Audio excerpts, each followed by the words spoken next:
Salam sepak bola, teman-teman netizen atau warganet. Selamat bergabung kembali ke konten terbaru dari channel YouTube Bola Bung Binder. Dan di konten terbaru hari ini, saya ingin kembali memberikan analisa dari dua pertandingan di Piala Dunia, masih di babak per-8 final. Yang pertama antara Maroko lawan Spanyol, yang berakhir untuk kemenangan Maroko melalui adu penalti. Dan yang kedua antara Portugal lawan Swiss, yang berakhir untuk kemenangan Portugal dengan skor telak 6-1.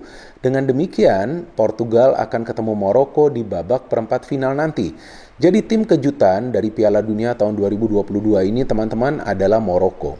Karena tim underdog ini berhasil melaju sampai ke babak perempat final. Dan mereka justru tidak terkalahkan lawan tim-tim besar lainnya dari Eropa. Yang pertama lawan Kroasia mereka bermain imbang. Kedua mereka bisa mengalahkan Belgia dengan skor 2-0. Dan ketiga, mereka bisa menang lawan Spanyol melalui adu penalti. Dan di tiga pertandingan mereka lawan tim-tim besar asal Eropa ini, Maroko tidak kemasukan gol.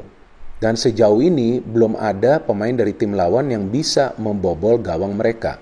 Memang Maroko telah kemasukan 1 gol lawan Kanada, tapi itu kan adalah gol bunuh diri dari pemain mereka. Jadi jelas pertahanan Maroko ini sangat amat tangguh. Plus memang mereka punya penjaga gawang yang handal.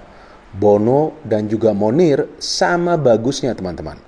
Dan di pertandingan kedua, Portugal bisa menang lawan Swiss dengan skor telak 6-1 tanpa Cristiano Ronaldo.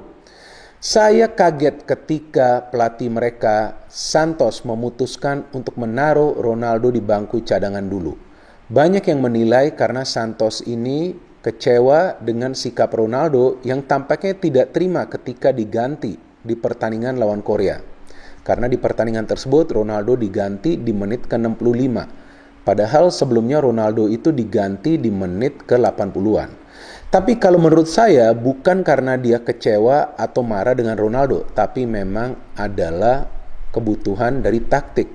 Jadi tampaknya Santos ini ingin memasang pemain yang lebih cepat di lini depan dan juga yang bisa mengacak-acak pertahanan dari Swiss, yakni Gonzalo Ramos yang mencetak hat-trick di pertandingan dini hari tadi. Padahal kita tahu bahwa Ramos ini adalah pemain yang biasa menggantikan Ronaldo di 3 pertandingan sebelumnya. Tapi ketika anak muda ini diberikan kesempatan untuk tampil dari awal, kita bisa melihat kecerdasan dia untuk mencari ruang di pertahanan dari Swiss. Dan beberapa kali dia melakukan gerakan-gerakan yang dinamis. Maka itu mayoritas peluang yang didapat oleh Gonzalo Ramos adalah peluang-peluang emas. Dan juga pemain ini mencetak hat-tricknya semuanya dari dalam kotak penalti. Artinya apa? Bahwa kerjasama di antara para pemain Portugal itu sangat bagus. Beda jauh dengan para pemain Swiss yang tampak kaku di pertandingan dini hari tadi. Pertama-tama saya ingin memberikan analisa dari pertandingan antara Maroko lawan Spanyol. Tentu banyak yang menjagokan Spanyol untuk lolos ke babak perempat final. Tapi saya feeling bahwa Maroko ini bisa mempersulit Spanyol. Sebatas mempersulit. Saya sendiri kaget bahwa ternyata Maroko yang bisa lolos memang sih melalui adu penalti. Tapi agak masalah juga karena itu kan adalah bagian dari permainan. Bahkan sebelumnya Kroasia juga lolos setelah mereka menang adu penalti lawan Jepang kan. Dan tampak jelas bahwa para pemain Maroko ini bermain dengan level disiplin yang sangat amat tinggi. Dan dari Spanyol ya mereka seperti biasa, ball possession, passing kiri kanan tengah, melakukan pergerakan-pergerakan cepat, tapi hasilnya apa? 0. Mereka gak bisa mencetak gol. Jangankan di waktu normal. Di adu penalti saja para pemain mereka gagal mencetak gol. Padahal yang saya ikutin perkembangan beritanya sebelum Piala Dunia ini, Luis Enrique telah meminta kepada para pemain yang menjadi bagian dari timnas Spanyol untuk berlatih tendangan penalti. Tapi ternyata pada saat ada adu penalti pada gagal semua. Dan lagi-lagi saya jelaskan bahwa ini bukan masalah mental. Enggak, para pemain Spanyol ini pemain-pemain yang bagus dan mereka juga membela klub-klub besar di La Liga. Tapi ya saya melihat dari segi ketenangan ini, tampak mereka ini tidak tenang dan tampak tidak yakin ketika justru Maroko bisa memaksa mereka yang pertama sampai babak perpanjangan waktu dan kedua sampai adu penalti. Bahkan jika teman-teman nonton pertandingan ini sampai full, maka setiap kali kamera itu menyoroti wajah dari pelatih Spanyol Luis Enrique, tampak jelas dari raut wajahnya dia merasa cemas, mungkin juga khawatir. Ketika timnya tidak bisa mencetak gol, bahkan dipaksa sampai ke adu penalti. Beda jauh dengan pelatih dari Maroko, Walid, yang mirip saya juga ini orangnya. Banyak kembaran saya nih teman-teman di dunia sepak bola, senggol dong. Nah, Walid ini tampak dari raut wajahnya tenang, confident, dan juga fokus dalam memberikan instruksi kepada para pemainnya. Kalau Luis Enrique ini, selain juga tampak cemas dan juga mungkin khawatir, mengeluh terus dari pinggir lapangan. Jadi memang tampak bahwa pelatih dari Maroko ini, Walid, sudah punya rencana permainan untuk menyulitkan Spanyol. Dan ternyata itu berhasil. Bagaimana caranya? Sama seperti yang dilakukan oleh para pemain Maroko di pertandingan lawan Kroasia dan juga di pertandingan lawan Belgia. Yaitu mematikan setiap gerakan dari pemain kreatif di tim lawan. Dan dalam hal ini, Sofyan Amrabat, ini juga mirip saya pemain ini. Aduh, banyak banget yang mirip saya. Jadi Amrabat ini mengantongi Gavi dan juga Pedri. Maka itu Gavi dan Pedri itu diduel terus di lini tengah. Sehingga mereka sulit untuk bermain kreatif. Maka itu serangan Spanyol lebih terfokus ke dua sektor sayap. Dan itu bisa dibaca oleh para pemain Maroko. Dan berapa sih total peluang dari Spanyol? Dan berapa sih total penyelamatan dari penjaga gawang Maroko, Bono? Peluang yang berbahaya dari Spanyol nih teman-teman, dengerin ya baik-baik ya, cuma dua.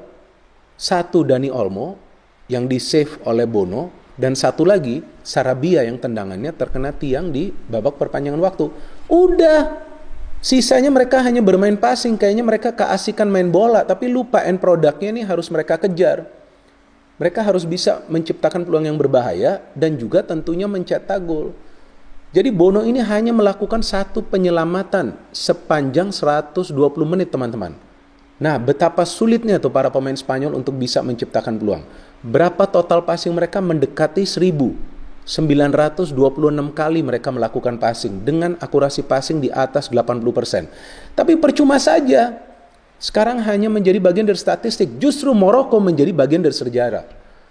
Nah, jadi sejarah ini yang akan mereka ingat terus teman-teman. Artinya game plan itu sangat penting. Dan menurut saya gak ada salahnya bermain bertahan. Apa salahnya? Loh, itu kan rencana dari permainan. Itulah yang bisa menyulitkan para pemain Spanyol. Dan akhirnya terlihatlah ketika adu penalti, ketenangannya luar biasa para pemain Maroko. Dan yang mencetak penalti penentuan bagi Maroko adalah Hakimi, yang lahir dan besar di Spanyol dan juga merupakan jebolan dari Akademi Real Madrid. Jadi ya disinilah kita melihat bahwa para pemain Maroko ini tampaknya sudah confident. Jika mereka bermain bertahan, mereka bermain disiplin, nah mereka akan bisa menyingkirkan Spanyol. Dan Maroko juga kan gak bermain bertahan total dari awal. Hanya babak kedua mereka benar-benar fokus dalam bertahan. Karena babak pertama kan mereka juga mendapatkan peluang tuh. Dari Mauzauri yang tendangannya dari luar kotak penalti. Kemudian di babak perpanjangan waktu juga kan mereka hampir mencetak gol. Dari salah satu pemain pengganti mereka ya. Saya lupa tuh namanya. Sebentar saya cek dulu siapa nih namanya. Ini bagus banget nih ini pemain nih. Nah ini dia nih namanya. Cedira ya. Nah ini kan pemain yang masuk ya sebagai pemain pengganti. Beberapa kali dia menyulitkan loh para pemain Spanyol di lini pertahanan. Jadi ya itu dia teman-teman. Segala-galanya tuh bergantung kepada taktik. Jadi ya walaupun ada tim yang lebih kuat di atas kertas, bisa saja tim itu disingkirkan. Ya jadi well done lah for Maroko. Saya pikir mereka layak lah lolos ya. Dan ya jangan lagi lah kita mengatakan bahwa ini karena beruntung lah, karena apalah, karena itulah. Jangan. Dan seperti yang pernah saya jelaskan di konten match review ya dari pertandingan antara Jepang lawan Spanyol, kan pada saat itu kan saya jelaskan ini bukan karena Spanyol mengalah, bukan karena Spanyol ingin ketemu lawan yang ringan, enggak, memang Spanyol tuh udah gak bisa main juga lawan Jepang ketika di counter press. Ya maka itu kalian juga jangan membuat asumsi yang aneh-aneh kan banyak tuh yang mengatakan iya benar nih Spanyol kalah, tapi agar Spanyol ini bisa ketemunya tuh lawan yang ringan, Maroko ternyata tersingkirkan. Nah itu dia yang saya jelaskan juga di match review, bahwa ini gak ada yang diatur, gak ada yang dijual pertandingan-pertandingan di Piala Dunia. Ini udah membawa nama negara, gak mungkin, gak ada hal-hal semacam itu pengaturan. Jadi ya itu dia, sekarang Spanyol justru yang fokus dalam bermain tiki-taka menjadi teka-teki bagi diri mereka sendiri, karena mereka gak bisa menembus. Itulah tadi yang saya katakan, cuma 2 peluang. Ya udah sekarang tinggal kita tunggu nih lawan Maroko selanjutnya. Portugal juga main menawan banget di pertandingan lawan Swiss. Tampak mereka kreatif sekali. Dan memang keputusan dari pelatih ini brilian ya. Dia mencadangkan Cristiano Ronaldo. Karena di pertandingan sebelumnya lawan Korea, Dia gak berkutik juga, mendapatkan peluang saja dia gak bisa finishing. Artinya memang perlu perubahan di lini depan. Maka itu yang dimainkan adalah Gonzalo Ramos dan Bruno Fernandes dimajukan ke depan untuk support Ramos. Ada juga Felix di sebelahnya. Maka itu Bruno dan juga Felix nih mensupport Gonzalo Ramos dengan beberapa kali memberikan umpan-umpan kunci. Walaupun memang yang memberikan assist itu ke Ramos lebih banyak adalah Felix ya. Dan kita bisa melihat bahwa Ramos ini kan punya naluri mencetak gol yang bagus ya. Bahkan yang gol pertama tuh teman-teman, ketika dia mendapatkan bola di dalam kotak penalti itu kan kaget penjaga gawang Swiss, Sommer, dia bisa syuting begitu. Itu sudutnya kan udah sempit. Nah, artinya pemain ini punya kepercayaan diri yang bagus. Dan setelah 1-0 itu sebetulnya mental Swiss gak down. Enggak, para pemain ini masih coba untuk menyerang. Tapi saya melihat Swiss ini gak bisa bermain kreatif, kaku banget mereka. Dan terlihat tidak ada support dari tengah. Mereka mainnya tuh dari sayap terus. Dan di pertandingan dini hari tadi, Dalot dan juga Guerreiro nih, mereka punya dua fullback dari Portugal di babak pertama nih gak mau naik, gak mau overlap. Karena mereka nutup ruang terus di lini pertahanan. Baru babak 2 kan mereka lebih banyak overlap.